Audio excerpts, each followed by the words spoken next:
I want you to think about the most important decision you will ever make in your life. No, not the career, not the house, not even the city you choose to call home. I mean the real one.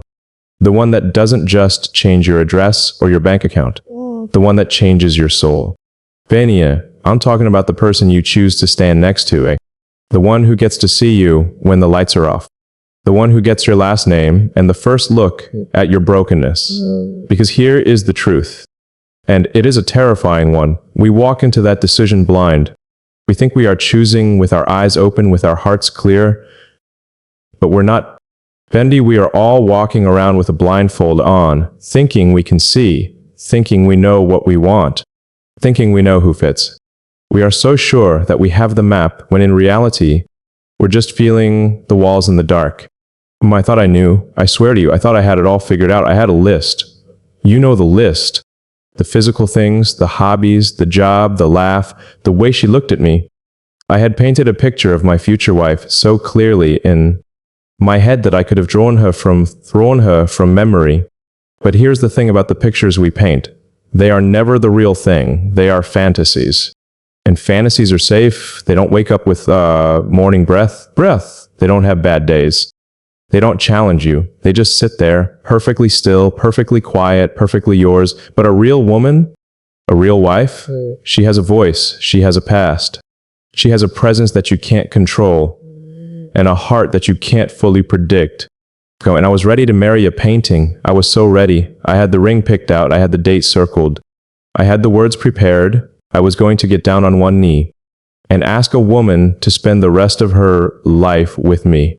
And I was doing it based on a feeling, based on a few months of perfect dates, based on a few nights of laughter and chemistry, based on what I saw, not on what was there. But Minja, I was walking into the biggest decision of my life with the smallest amount of information. And I didn't even know it. You see, we are taught to look for the surface. We are taught to chase the spark. We are taught that love is a lightning strike, a bolt out of the blue that just hits you. And if you feel it, you go. You don't ask questions. You don't dig. Because digging, that feels like distrust. But what if I told you that the most loving thing you can do for someone is to dig? What if I told you that the greatest act of preparation for marriage isn't buying a bigger house, or saving more money, or losing 10 pounds for the pictures? Nay, it is looking, it is seeing. Men, it is being brave enough to ask the question that no one wants to ask. And it all changed for me in a way I never expected. It all changed because of my father. And my father is not a talker. He's a watcher. He's the kind of man who can sit in a room for 4 hours and say maybe 12 words. But when he speaks, it's like the world stops spinning for a second. Because it's not fluff. It's not filler. It's not noise. My father sees things. Belinda, he sees the things that we miss because we are too busy looking at ourselves. And one evening, just a few weeks before I was planning to propose to this woman, he did something he had never done before. He walked into my apartment, sat me down at the kitchen table, and he poured 2 glasses of water. Not whiskey, not coffee, water, and I knew something was wrong. Man, he looked at me with those quiet eyes of his, the ones that have seen 40 years of marriage. The ones that have seen failure and success, joy and grief. And he said a sentence that I didn't understand at first. He said, "Yo, son, you are about to make the greatest mistake of your life, and you don't even know it." And I laughed because it sounded so dramatic. I laughed because I thought he was being the protective father, the one who thinks no woman is good enough. I laughed because I was arrogant, but he didn't laugh. He just slid a piece of paper across the table. It was folded, worn, like it had been in his wallet for a long time. I looked at him, confused, and I asked, "What is this?" He said, "That is the truth, not the truth you feel. Not the truth you see. The truth that exists." I opened it, and on that paper, in handwriting that was not my father's, there was a list. But it wasn't a list of crimes. It wasn't a list of secrets. It wasn't a scandal. Menda, it was a list of things this woman had done, things she had lived through, things she had survived, and I am telling you, right now, standing here in front of you, I felt the floor drop out from underneath me because I didn't know I was about to ask her to give me her whole life, And I hadn't even had the courage to ask her about her whole past. Okay. I was about to marry a woman and I didn't know who she really was. I knew her favorite color. I knew her favorite food. I knew the name of her high school best friend, but I didn't know her. I didn't know the thing that had shaped her, the thing that had broken her, the thing that had made her strong. Pan and my father, that quiet, watching man, had done what I was too afraid to do. He had looked, men he had seen, and he had brought it to me, And I sat there, staring at that piece of paper, and I felt something I had never felt before in my entire life. I felt small, I felt exposed, I felt like a child who had been playing at being a man, Mangian, because here was the truth staring back at me, not in the form of accusations or judgments, but in the form of facts. Just facts, just a list of moments that had happened to this woman long before I ever walked into her life. And the thing that hit me the hardest, the thing that made my hands start to shake, was not what was on that paper. It was what I realized about myself in that moment. I realized I had never asked. I had never asked her about the hard stuff. I had never asked her about the scars. I had never asked her about the nights she cried alone. I had never asked her about the people who had let her down. I had never asked her about the dreams that had died. Millen, I had asked her everything except the thing that mattered most. And I had asked her where she wanted to go on vacation. I had asked her what her favorite movie was. I had asked her if she wanted kids, what name she liked. I had asked her all the surface level, socially acceptable, comfortable questions, but I had never asked her, who are you when no one is watching? Who are you in the dark? Man, who are you when the world tells you no? Because that is who you marry. You do not marry the person who laughs at your jokes. You marry the person who holds your hand when you can't stop crying. You do not marry the person who looks good in a dress. You marry the person who looks at you with the same love. When you are wearing sweatpants and you haven't showered in 2 days. And you marry the soul, not the presentation. And I was so focused on the presentation that I had completely missed the soul. Then I looked up at my father and I could feel the anger rising in my chest, not at him, at myself. But I tried to redirect it. I tried to find a way to blame him. I said, Dad, why are you showing me this? Why did you go behind my back? Why didn't you trust me to figure this out? And he leaned forward and he said something that I will carry to my grave. Then he said, because I love you too much to watch you walk into a fire blindfolded. And I realized then in that moment that this was not an invasion. This was not a betrayal. This was protection. This was the most radical, uncomfortable, loving act that a father could do for his son. Man, he had done the dirty work that I was too weak to do. Man, he had looked into the past of a woman I claimed to love, not to find dirt, not to find reasons to hate her, not to destroy my image of her. He had looked because he knew that love is not about staying in the fantasy. Love is about walking into the reality and choosing to stay anyway. And he wanted to make sure I was strong enough to stay. Belinda, he wanted to make sure I was not building my house on a foundation of beautiful lies. He wanted to make sure that when the storms came, and believe me, they always come, that I would not crumble because I was shocked by what I found. Amelie, you see, there is a dangerous lie that we have all been sold. The lie is that love is easy. The lie is that if you find the right person, everything will just work out. The lie is that marriage is a fairy tale and the ending is always happy, but that is not real. That is not human. That is not life. Real love is hard. Real love is messy. Real love is waking up every single day and choosing a person who has flaws, who has wounds, who has baggage, who has triggers, who has fears, and saying, I see all of that and I am still here. And I was about to propose without having seen any of that, mind you. So I sat there in my kitchen with that paper in my hand, and I realized that this woman I thought I knew, she was a stranger, and the worst part, she wasn't hiding, she wasn't lying, she wasn't deceptive. I just never bothered to look.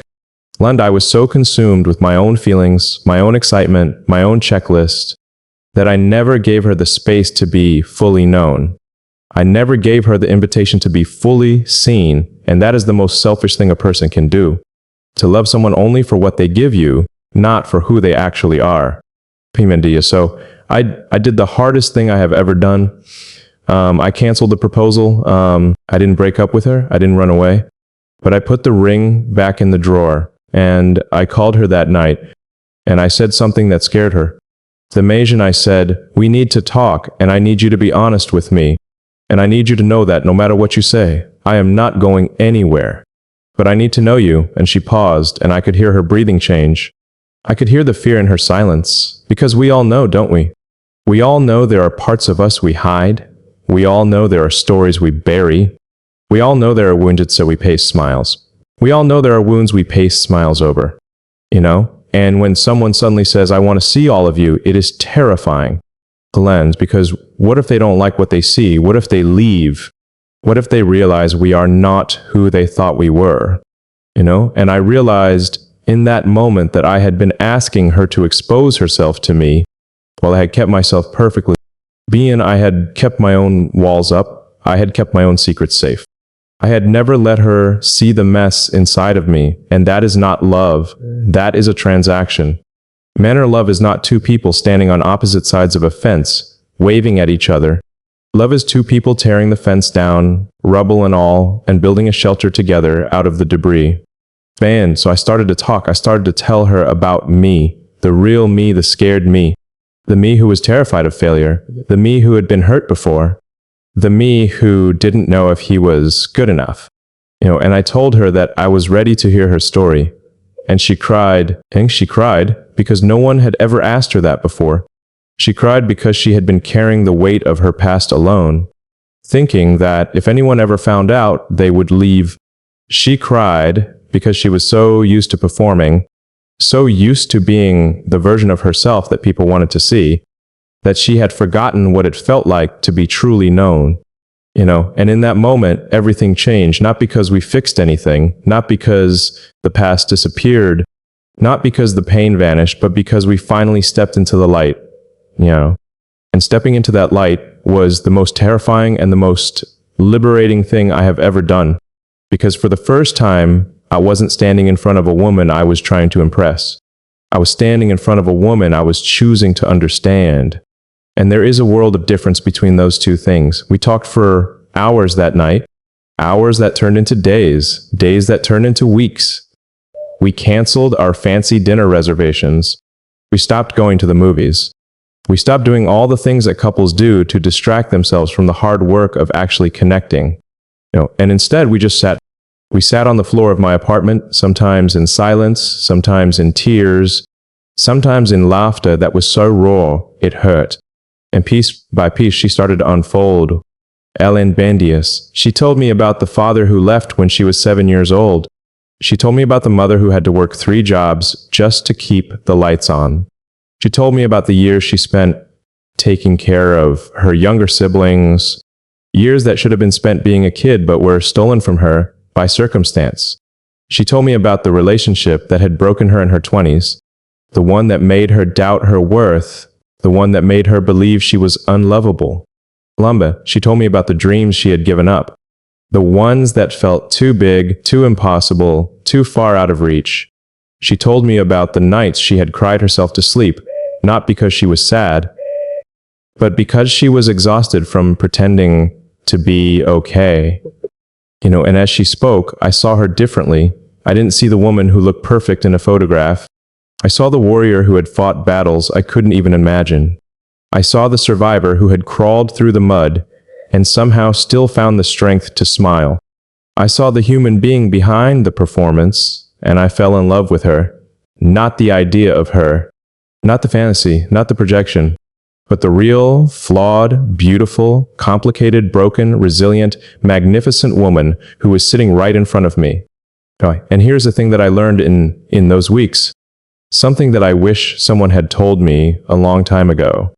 Amanda, you do not love someone in spite of their scars. You love them because of their scars. Because those scars are proof that they have lived. Those scars are proof that they have survived. Those scars are the map of their journey. And if you are lucky enough to be invited to read that map, you do not turn away in disgust. You lean in with reverence. My father had given me a gift that night. He had given me the truth. And the truth, as painful as it was, had set me free. But here is the twist. Here is the part that I never saw coming when she finished telling me her story. When she had laid it all out on the table, every ugly piece, every painful memory, every hidden fear, she looked at me with those eyes that were red from crying, and she asked me a question that cut me to the bone. Ban, she said, now you know everything. Now you know the worst parts of me. Now you know the parts I hide from the world. So I have to ask you the same question your father asked you. And she paused, and I could feel my heart pounding in my chest. She said, are you still sure? And in that moment, I realized that this was not just about me choosing her. This was about her choosing me. This was about whether I was worthy of her trust, whether I was strong enough to carry her story, whether I was man enough to stand beside her, not in front of her, not behind her, but beside her. And I realized that the question was not whether she was good enough for me. The question was whether I was good enough for her. Bendis, because here was a woman who had been through hell and had come out the other side. Here was a woman who had every reason to be bitter, angry, closed off, and untrusting. And yet she was sitting there, vulnerable and open, giving me the most precious gift anyone can give another human being. Fam, she was giving me her truth, and I had to decide, was I going to be the man who ran from the truth? Or was I going to be the man who embraced it? I thought about my father. I thought about that piece of paper. I thought about the years he had spent watching, waiting, protecting. I thought about the courage it took for him to sit me down and shatter my illusion. And I realized that love is not about having the perfect story. Love is about being willing to rewrite the story together. So I took her hand and I looked her straight in the eyes. And I said the words that I meant with every fiber of my being. I said, I have never been more sure of anything in my entire life. And I meant it. Not because she was perfect. Not because our future would be easy. Not because we would never fight or disagree or hurt each other. I meant it because for the first time, I was choosing her for who she actually was. Not for who I wanted her to be. Not for who she pretended to be. But for who she truly was. And that, my friends, is the only foundation that can hold. That is the only ground that doesn't shift. That is the only promise that can survive the storms. Bando. Because when you marry the fantasy, you are married to a ghost. But when you marry the reality, you are married to a human. And humans are messy. Humans are complicated. Humans are unpredictable. But humans are also capable of the most extraordinary love.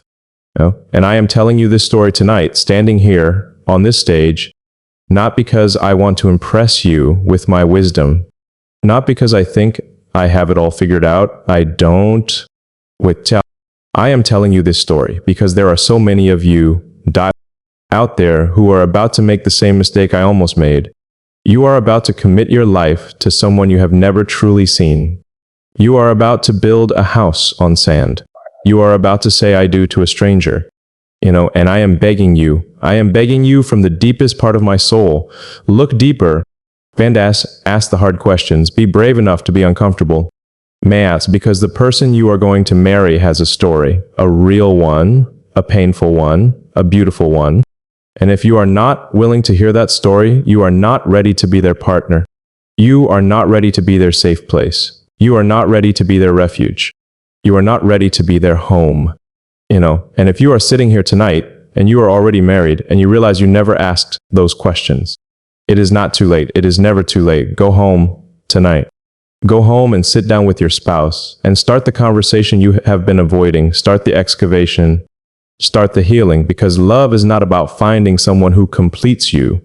Love is about finding someone who inspires you to become more complete on your own and then walking that journey together. And love is about being fully known and fully accepted. And that is what my father gave me. When he gave me the courage to be fully known, he gave me the courage to fully know another, and he gave me the gift of seeing the woman I love, not as I imagined her, but as she truly is.